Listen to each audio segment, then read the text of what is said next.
Hello everyone, welcome to my YouTube channel.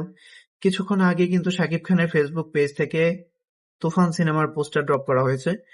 পোস্টারে আমরা মিমি এবং শাকিব খানকে দেখতে পাচ্ছি, যেখানে শাকিব খান মিমিকে ধরে আছে, মিমি শাকিব খানকে ধরে আছে। পেছনে একটা বার দেখতে পাচ্ছি, বারের ভেতরে অনেক গ্লাস, মদের গ্লাস সাজানো। তারপর একটা ঝাড়বাতি দেখতে পাচ্ছেন।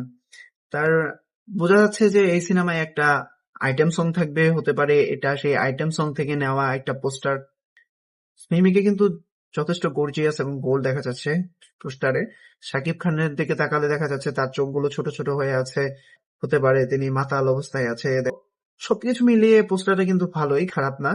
আমার কাছে ভালোই লেগেছে। গতানুগতিক বাংলাদেশের অন্যান্য মুভির থেকে পোস্টারটা যথেষ্ট ভালো, আপনি খুব সহজে পার্থক্য করতে পারবেন।